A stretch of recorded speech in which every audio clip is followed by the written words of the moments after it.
everyone, welcome to Garden Fork Radio. This is the companion podcast to our video show, gardenfork.tv. We talk about do-it-yourself, maker, how-to stuff mixed in with cooking and gardening, beekeeping, and life in general. So welcome. Thanks for downloading the show. If this is your first time here, it's usually me, Eric, with some different guests.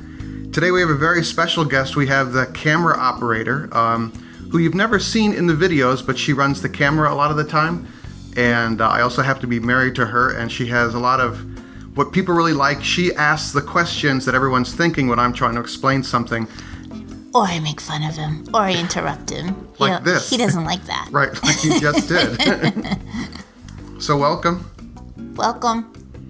Thanks for having me. Yes, thanks for having me. Today I'll be the microphone operator.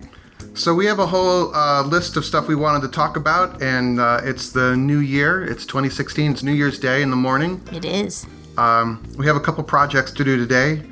We're going to make a suet cake ring bird feeder thing that we saw on audubon.org, the Audubon site. We borrowed a bunt pan for that from our friend. Yeah. But we didn't tell him what we were going to use it for. We just said we were going to make a seed cake.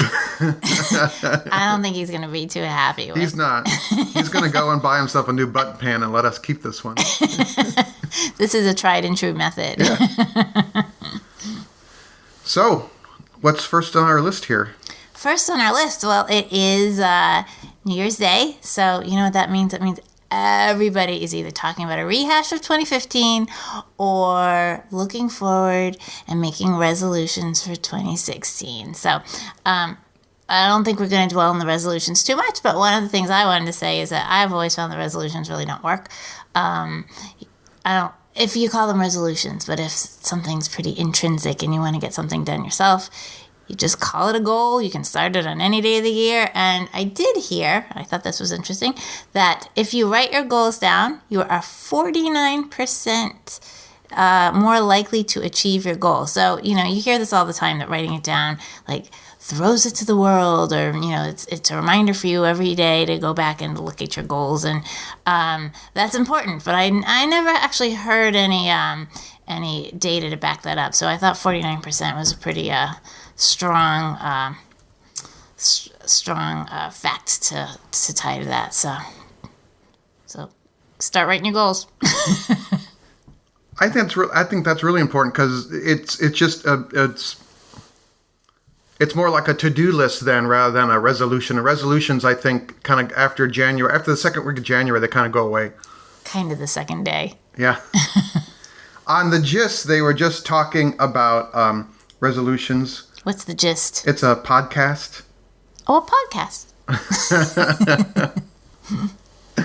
And there are different types of people, and I learned that I'm the kind of person that will accomplish goals that are set outside me, but my own goals, I do not accomplish them a lot. So if someone comes to me with a deadline, I will make that deadline, but when I set deadlines for myself, I don't. It's hard for me to follow through on them. So I think I'm the opposite. If it doesn't come internally, intrinsically, well, actually that's not true, because I get my boss's deadlines done too. But yeah. But for my own stuff, it just if I have the need to do it, then I'll get it done, whether I write it down or not. Like, for me, the writing down tends to be a little less important, but I know that that's not the majority of people. Yeah, what they suggested on the gist was that I should join a mastermind group or a Facebook group where I have to I state my goals and I have to account to others for them, or my deadlines. So you won't be shamed. Well, yeah, right. So I have to make them. So that's my struggle with the video show is I have so many ideas, and then I get overwhelmed with them, and then I realize I need to just focus on one. Then he puts his head down. And then I'm like, I am overwhelmed. But today we're going to do our bird feeder cake, and I'm going to install deadbolts in the doors, and I'm going to make a video about putting the deadbolts, how to put a deadbolt in a door. I think you're overextending yourself for one day. I can do those two things. Okay. I want to do more, actually, but I thought I'll just do two, and I'll be all right. So one of the things that we as a couple have that go back and forth is that the camera operator sometimes wants stuff done around the house and wants to hire someone to do it. And I always say, I can do that. we're not hiring anyone to do that. He can do that. But last May, I ruptured a disc in my back, and it's been a very slow recovery. And then I realized that... I could do a whole show about that. So we actually hired out some projects in the house, and then in hindsight, I realized it was probably a good thing that we did that. It's a very good thing. We have a linoleum floor in the upstate house. It's a 1950s linoleum, and it's a beautiful pattern, but it has what I would call alligatoring or craquelure. Craquelure? Yeah, that's a finish, actually. That's a kind of... Like people do that on purpose? It's a painting finish, actually. Oh, like from the 80s? Maybe. But suffice to say, it was very deteriorating, and the camera operator wanted a new floor, so we researched different linoleums, and we went with a high-end linoleum that is sectional and snaps together. And I was a little suspect of this, but the floor installer guy came, and I wanted to put down sheet linoleum, and he said, if you do that, the seams will crack because the house goes hot and cold, hot and cold. And ours really does. Because we let the house go down to 40, 45 degrees when we're not here. And then we heat it up on the weekend, so that would cause this expansion and contraction of the linoleum. So he suggested a floating floor. It's generically, in the trades, it's called like a pergo floor. It's the kind that snaps together, but it's a brand called Marmoleum, which is a high-end brand. I think it's good for the environment too. As far as floors go. Yep. And so this gentleman came and measured out the floor, and then his two floor installers came, who are the nicest people in the world. They're just like regular contractors that I run into every day.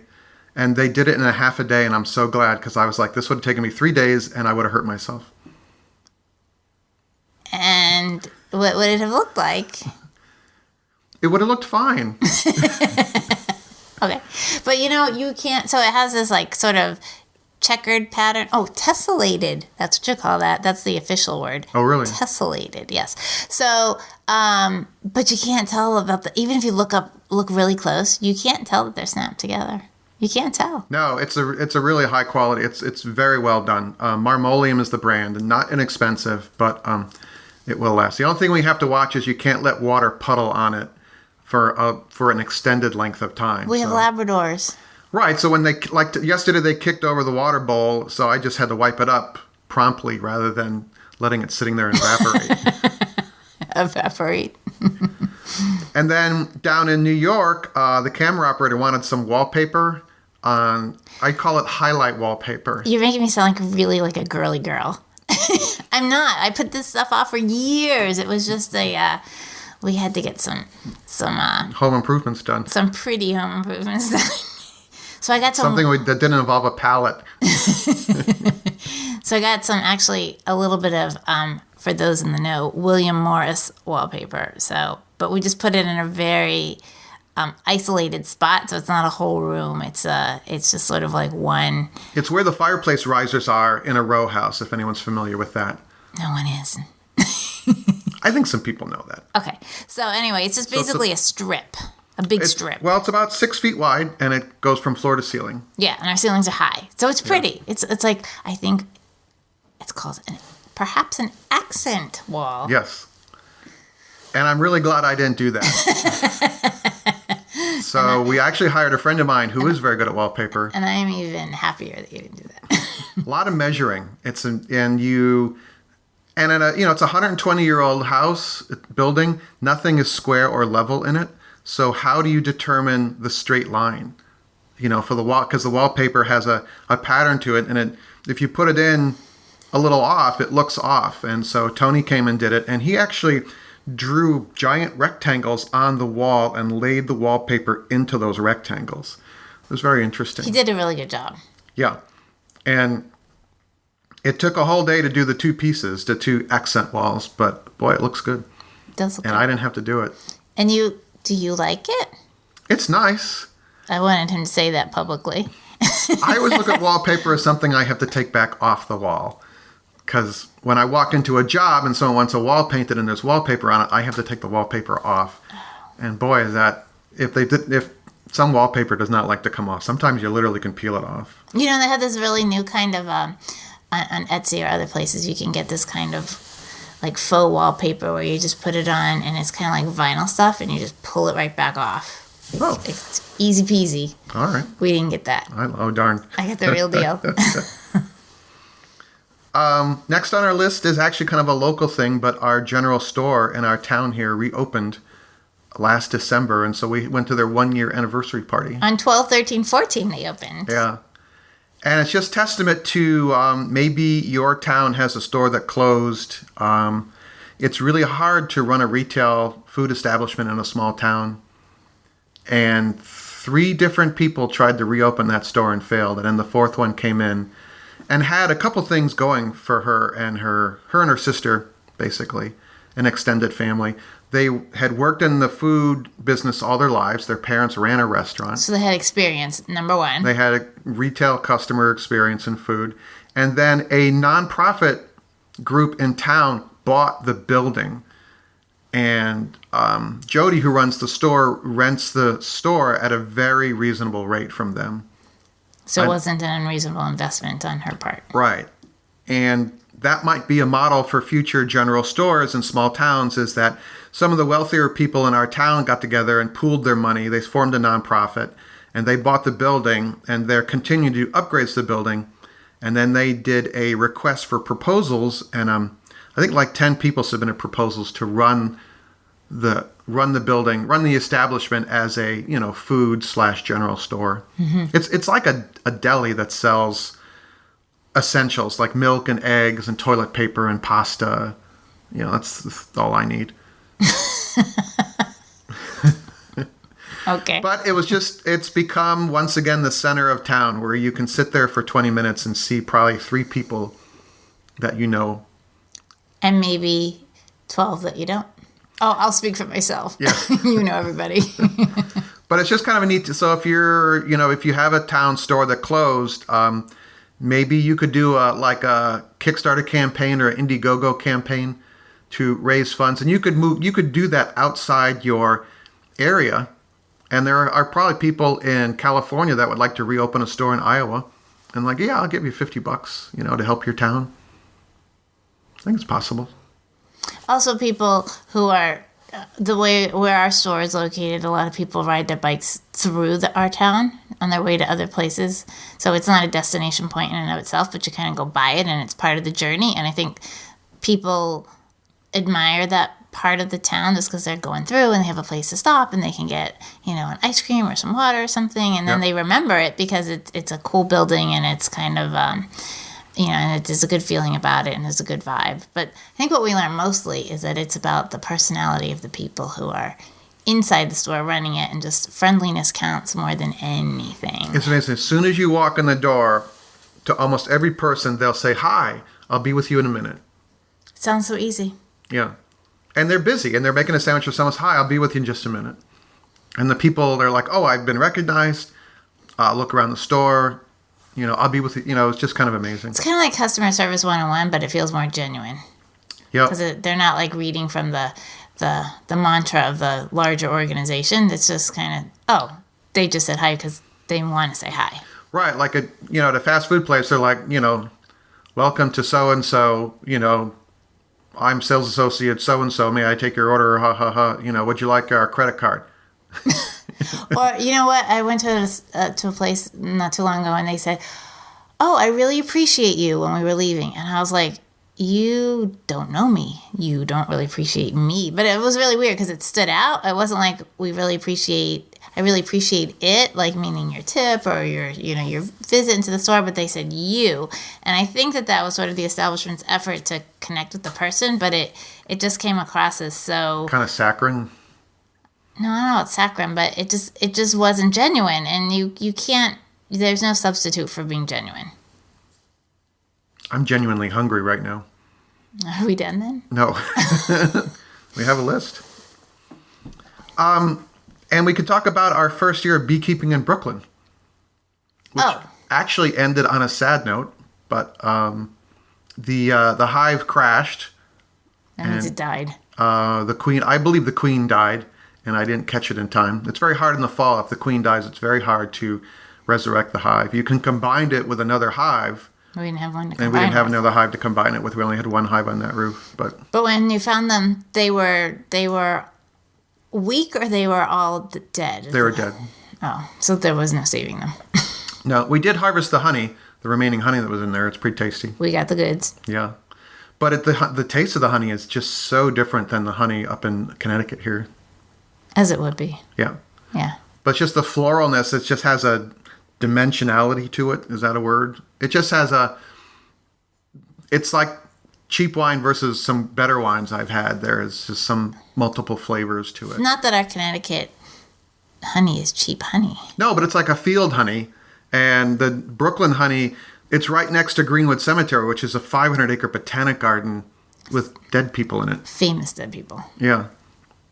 Name a few. The guy who wrote West Basquiat. Side Story, Basquiat, Jean-Michel Basquiat. Leonard Bernstein is there. There's probably hundreds of famous people there. Charlie King. Yeah, our neighbor is buried there, and his wife, Betsy. So, but anyway, so it was, and my friend was he wanted bees on the roof, but he was worried what his old school neighbors would say about it. So we kind of did it discreetly. And I was like, it doesn't matter what the neighbors think because it's legal in New York. And there's a certain amount of, I don't know if the word is bluster, but people on a block have power because you give it to them. You know, you can respect people, but still be doing what you want to do. You know, it's your property. And, but the bee is actually I'm going to remember that, sweet husband.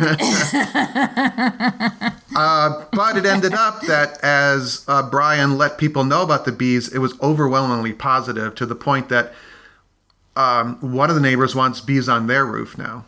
Well, you have to take the fear factor out. And, people's knee-jerk reaction to bees is that they sting and they're going to come attack you and they're going to be killer bees and you're going to be swollen and go to the hospital. And right.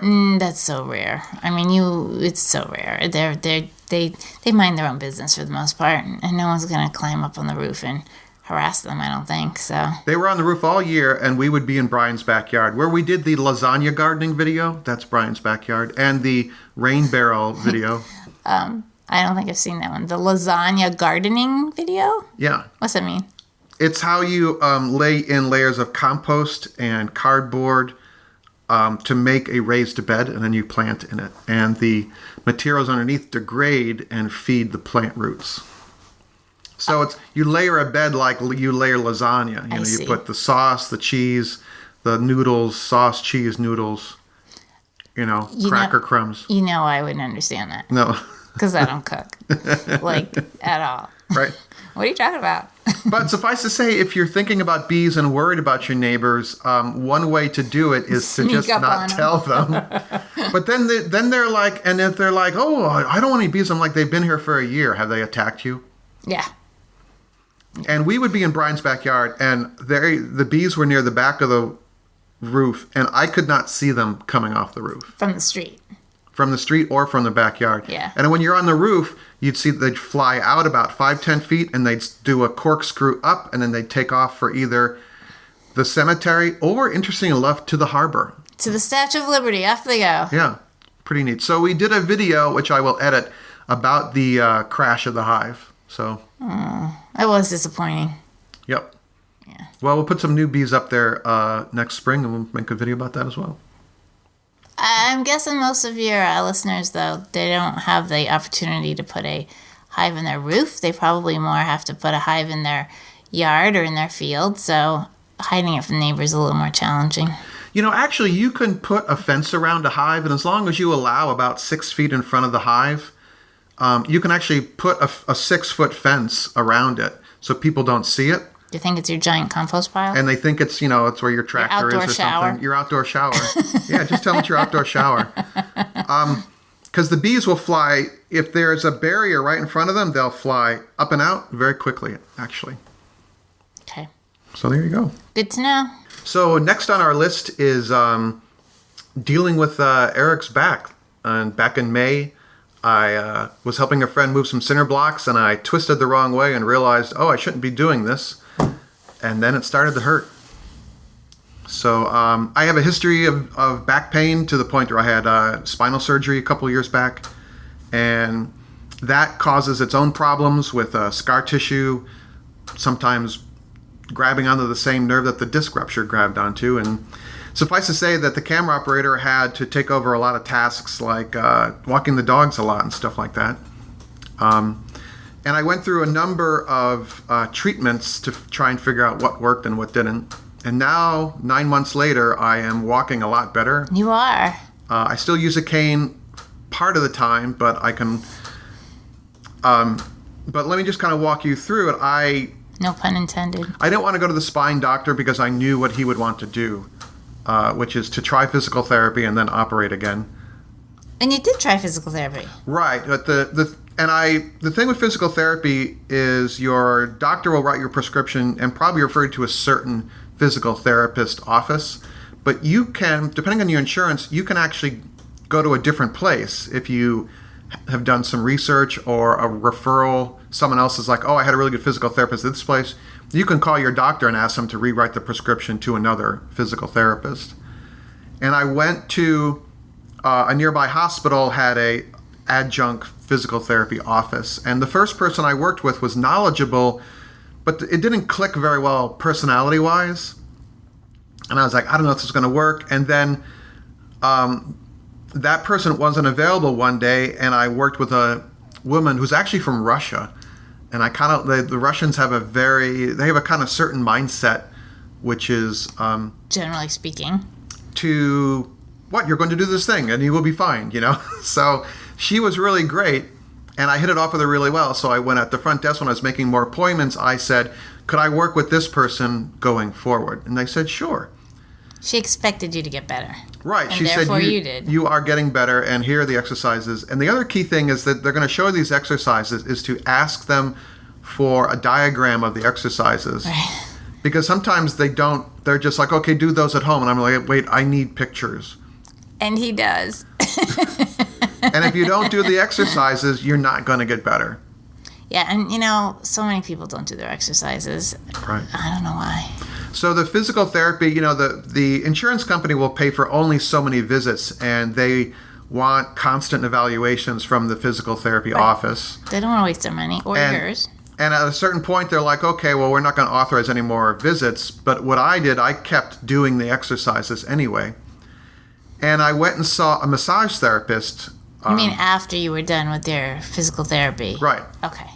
I went and saw a massage therapist who I've seen before and is excellent. She's actually a Pilates yoga instructor and does massage therapy. And there's a lot of massage therapists out there, and some of them are kind of touchy-feely and channeling your energy, and that didn't work for me. But she recommended that I also see an acupuncturist. No, she didn't recommend. I wanted to try it because I was in so many people love that. And I was in a lot of pain. Yeah. And you were tired of feeling bad at that point. And so I went to an acupuncturist that the massage therapist recommended. And it was interesting, but it didn't work for me. And I think it was more the personality of the acupuncturist and me didn't click very well. And you're letting them stick needles in you. I mean, they're just pinpricks. They're barely in you. But you are not somebody who likes needles. But I was okay with that. I found it very interesting. Yeah. But it was kind of like, do you feel better? I'm like, no. And it's like, well, what about this? And all of a sudden they'd be like, whoa, because they just spin the needles. And then it would did you feel it in other places or just in your back? It would like run up your arm or your leg, this energy points. And they really are there. They really are pressure points. No, I've never had acupuncture, but I totally believe it because sometimes, you hit a nerve in one part of your body and you feel it in a different part. Yep. So even if you haven't been through it, you get it. So my whole point here is that if one thing doesn't work for you with an issue you're having, is to try another. And to make sure that the person who's administering the whatever it is, the service, the procedure, the whatever it is somebody that you click with. Yeah, that's really important. So actually, I need to send the physical therapist a Christmas card. So I just thought about that. She was great. She was really great. And it's a Happy New Year card at this point. It ended up that she was into Pilates as well, and which I think is I don't know. You just have to find the right person because it's like any job. Some people are just there and they're like, okay, do that. And then because they manage several people at once. Physical therapy is kind of a factory because they have to make money every day. Right. So you're on a Pacific area or on a exercise table and they're like, okay, do this. And then they walk away and they tend to another person. They come back and they check on you. So you have to be comfortable there. So you can always say, I'd like to try somewhere else. And actually, I found different reviews on Yelp, of all places, for different physical therapy offices and specific people to ask for in the office.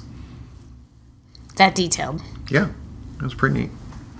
So, I don't know, people do these year-end wrap-ups, and I thought it was interesting. I went back and looked at some of the shows we did. Oh, I thought we weren't going to do that. We are going to do that. Yeah, why not? Is that okay? Sure. About some of the more popular videos. I'm basing this all on YouTube. I didn't look at the analytics at the website. YouTube's got it. Yeah. They got it. What do you think the most popular show on YouTube was that we did? That we did? Yeah. The Garden Fork did.